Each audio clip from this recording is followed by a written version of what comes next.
London Heathrow, host to 78 million passengers, nearly 500,000 flights, and one very unusual animal reception centre.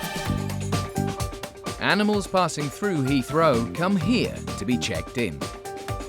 Oh, he's really cute. Also known as the Ark, it's equipped to welcome almost any species through its doors. Its feet are massive, not that big. From reptiles and livestock to pets and predators. It's up to the Ark to make sure everyone is clear to enter the country. Oh, textbook, Dan, textbook. More than 200,000 animals passed through last year alone. And its dedicated team of over 40 staff are on hand every hour of every day. Where's your water pot? And are always prepared to expect the unexpected. Ooh.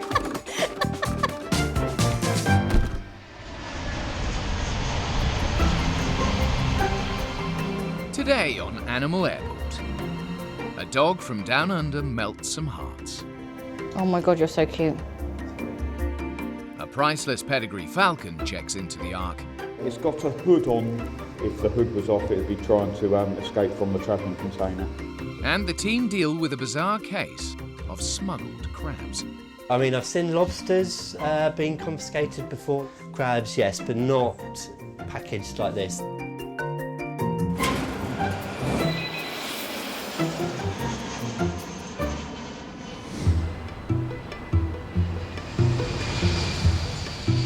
Many of the animals that fly into Heathrow Airport are collected by the reception centre staff straight from the plane. They can make 50 collections a day, and in today's trip airside, Supervisor Kaylee's on her way to fetch the latest consignment. So this is the cargo tunnel. It's the best and quickest way to get from one tunnel to another. So you can get to every single terminal via another terminal. It makes sense to have these instead of driving across runways. She's picking up an arrival that's come a long way. We're just heading to the Qantas flight, which is just literally coming on stand as we arrive. So it's perfect timing. I'm just gonna park up and get out of the way. It's one of the biggest planes that we have at Heathrow. The passengers on this Airbus A380 from Sydney, Australia, have had a journey of more than 21 hours. I am picking up one border collie. So it's usually a priority when we had the Qantas flights in. We try and get them back as soon as possible because they've had the longest journey across any of the animals we see in the Ark. A pretty long flight for the animals and the people. So we really need to get them out of the box as soon as possible just so they can stretch their legs.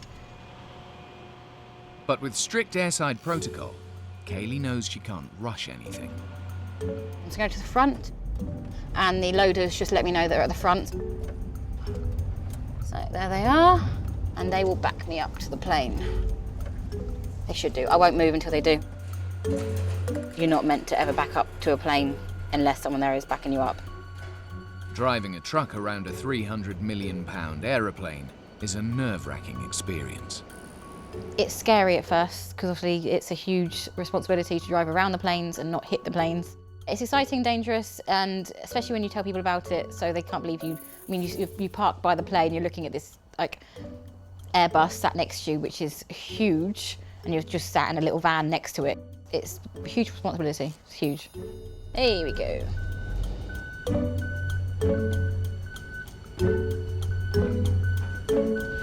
Finally, Kaylee can collect the four-legged traveller she's been waiting for.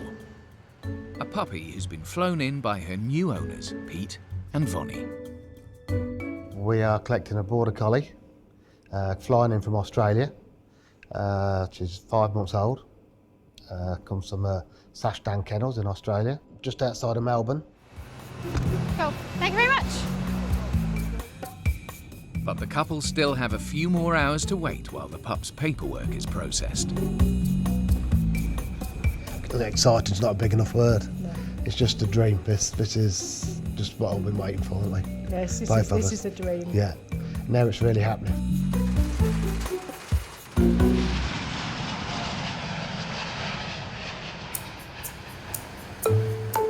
New arrivals are constantly disembarking in the loading bay, and intern Dan is in charge of the latest delivery. Most of the time it's dogs and cats, but it's a bird this time. I think it's a falcon. The Falcon has flown in from Idaho in the United States and will be the latest addition to the collection of new owner Ash.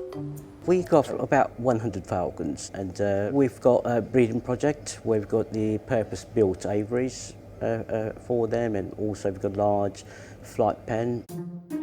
In the Middle East, falcon racing is a high-speed sport enjoyed by the wealthy. And a top bird can sell for around £180,000. Falcon racing took off maybe about 6-7 years ago in a big way. UK produced very high quality falcons, winning most of the races in the Middle East. Thanks, buddy. These two are yours. Because of the risk of diseases like bird flu and avian TB, staff must follow strict procedures with any bird, no matter how expensive it is. So, to make sure he gets it right, Dan checks in with Deputy Manager Ross. Do I just check the box? The box is right, and then probably put them in. You put them in isolation. Isolation, yeah. Yeah, with the fan on, etc., and a mask. Yeah, cool. It's important that you know that you wear all the relevant personal protective equipment to minimise any risk. The majority of zoonotic diseases from birds are airborne, so you can get them some from the feather dust of the bird, the faecal matter of the bird. Just going to put a mask on. So obviously when you're in the confined environment of the bird wing, it's important that you wear face masks. I'm just going to turn the fan on so the room is ventilated. That's because of bird flu as well, because the virus can be shed in the feathers, so the room needs to be ventilated constantly. Before they can hand the Falcon over to its new owner, the team must confirm it's had all its required vaccinations.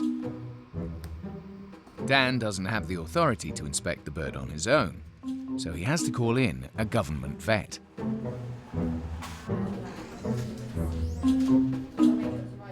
Hi there, it's Dan. We have a falcon in. Importing birds is a lengthy process, but for falcon breeder Ash, it's worth the wait. You've got to be really passionate about the whole process, otherwise, if it's just a job, it won't be done. You've got to be really involved and with falcons, and whether they breed or not, there's no guarantees. Kaylee has arrived in the loading bay with the border collie from down under. And she's already smitten. Hello, hi. Oh, you're a bit scared, but it's okay. It's okay. What's your name? It's a collie puppy. It's a collie puppy. Let's try and find your name. My name is Kia. I think it's Kia. It's like Leah, but with a K. Kia. Hi, Kia. Hi, it's okay. It's okay.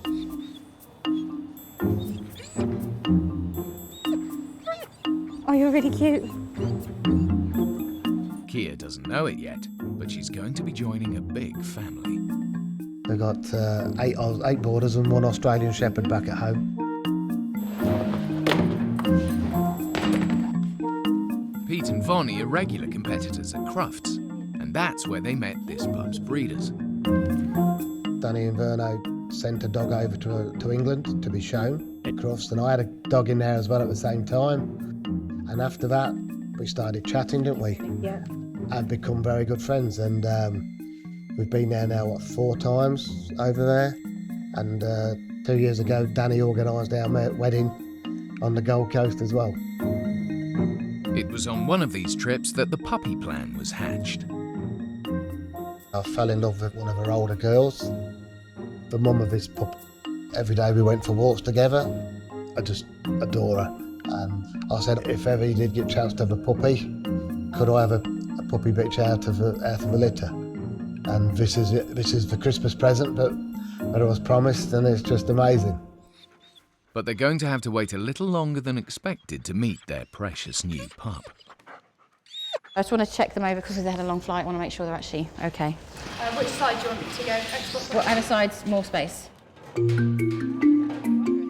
The centre is busy, and Kia must wait her turn to get her passport and vaccinations checked.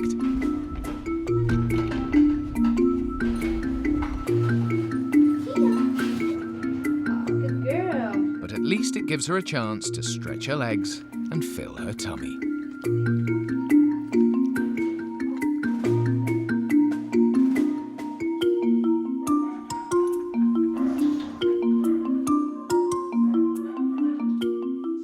Kia, come on. Kia, come here, girl. They're scared of me and no one wants to play with us. If you're an animal person at heart, any puppy is cute. No, you want to play. You want to play out there, don't you? Say we're having a bad day, having a cute puppy there at the end of the day just to see for even 5 minutes can make it all worthwhile. Oh, hello. Oh my God, you're so cute. It's no wonder Pete and Vonnie are so excited. We've been updated with videos and all this sort of thing every week, every day. Pictures are coming through. Just want to get hold of it now, don't they?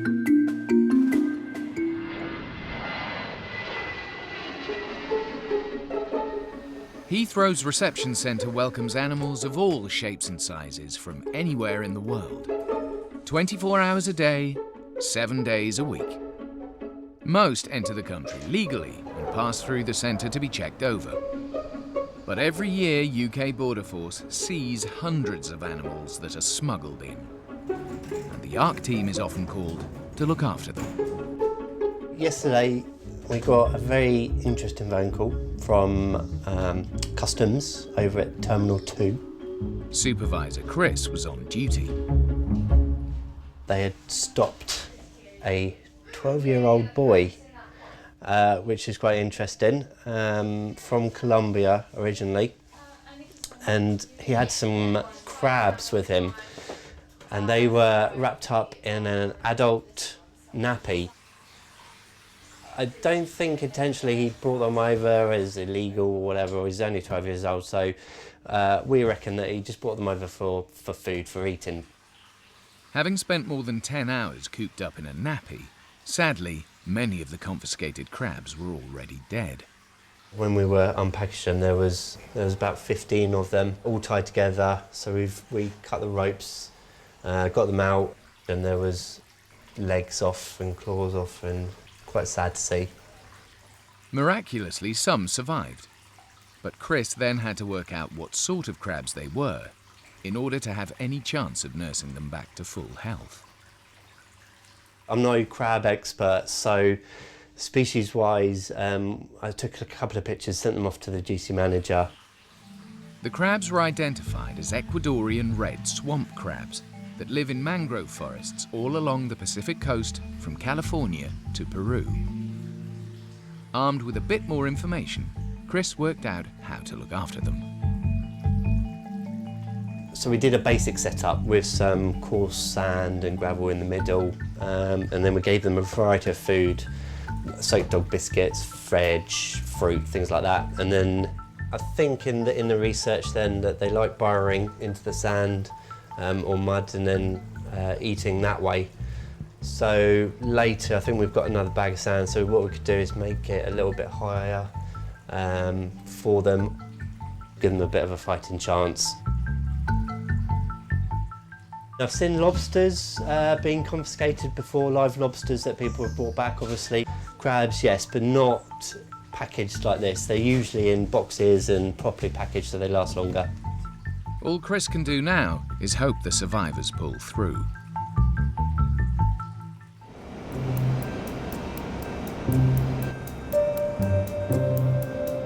In the bird wing, a falcon imported from the US needs to be checked over by a government vet before it can be allowed into the country. Do you want to handle it, or shall we twist it the ring? We'll twist the ring round, I think, if we can. Deputy Manager Tristan is on hand to help.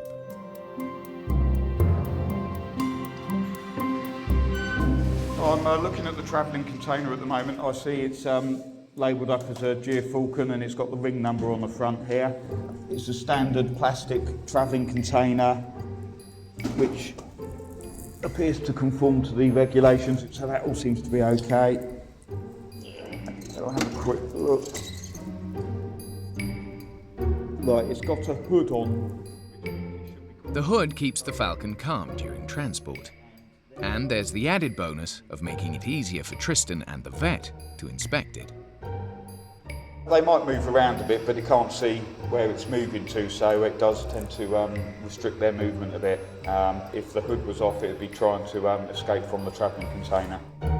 The shipper has taken every precaution to ensure this expensive bird arrives in immaculate condition. The tail has got some cardboard on it and the wings as well. This is to protect the wings and tail feathers so they don't get damaged in transport. And there's the ring number there on the right leg. The number will be used to verify that this falcon has had all its injections and is free from disease. We managed to read the ring number without too many issues. It matches up with the paperwork as well, so a common veterinary entry document can be issued. So there was minimum stress on the birds. We didn't even need to remove the bird from the travelling container, so that's great. With the paperwork in order, the falcon can finally be handed over. You're welcome. See you soon. All right, have a nice day. Yeah, bye.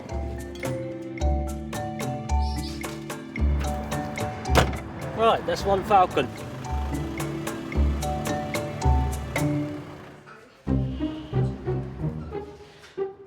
In the dog kennels, 5-month-old Border Collie Kia from Australia is still waiting in a queue for her documents to be scrutinised.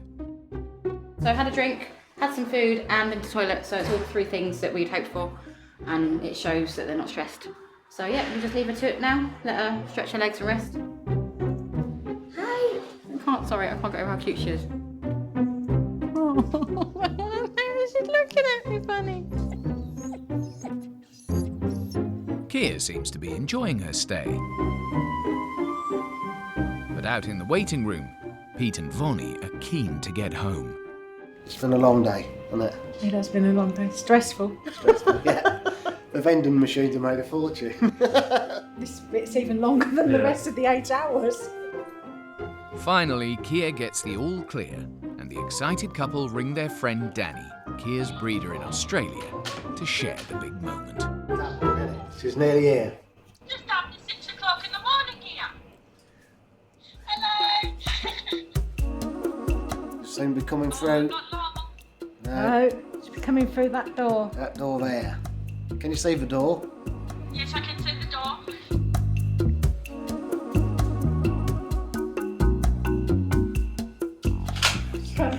She is. Here she is, look. Can you see? Get out of the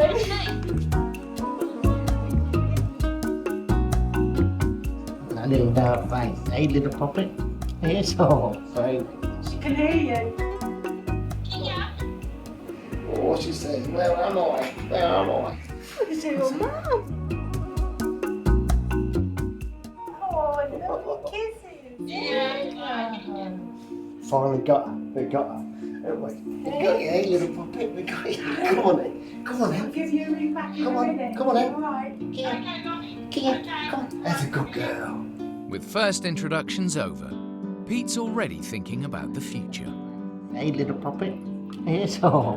We hope to have a nice, successful show career with her, but if it doesn't work out, she's going to be a family member for the rest of her life. She's going nowhere. She'll be looked after and treated like all the rest, spoilt to death. But we hope to do well with her in the show ring. Very, very happy. Just a final 3-hour drive to Lincolnshire before Kia's epic journey is over. Just want to get her home now, get her settled in and get her a coat on.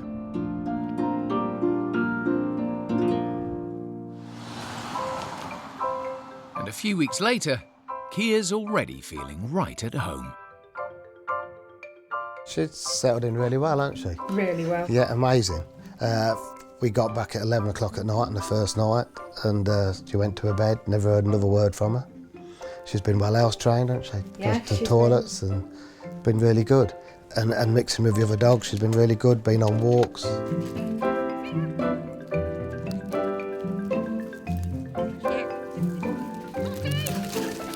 We've started training a small bit for the show scene because obviously, you know, they've got to be stood, the judge has got to be able to go over her, got to be able to look into her teeth, look in her eyes, her ears, her shoulders, and virtually physically go over the dog. And she's good as gold, isn't she?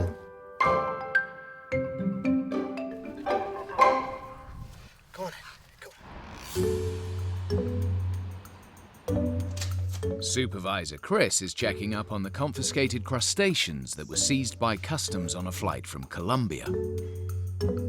The long journey took a heavy toll, and just 2 of the 15 survived the trip. These are the 2 guys that are left.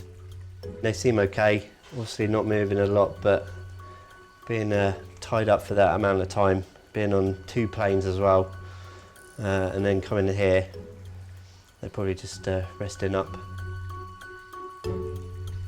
They seem to be doing all right, obviously better than the others, because sadly their ordeal was obviously just too much for them.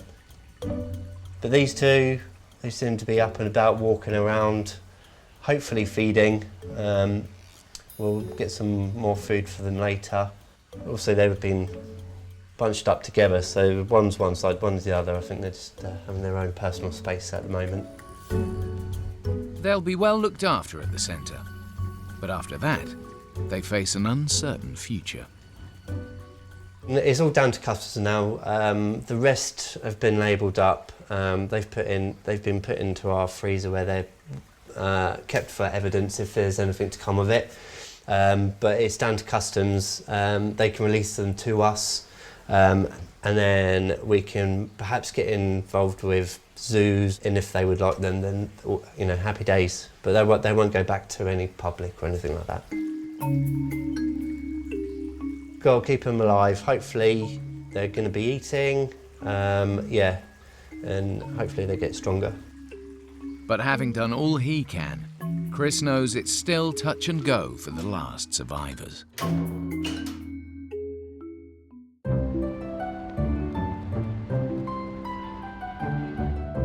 The Falcon was taken to a breeding project in the Midlands, where its owner hopes it'll contribute to the next generation of racing birds. Despite the Ark's best efforts, both of the remaining crabs died over the next few days. We tried, but yeah, just too far gone, unfortunately. But there's better news from Lincolnshire, where Kia's become the apple of Pete and Vonnie's eye. This is lovely, and we're looking forward to having a great life ever, aren't we? We really are.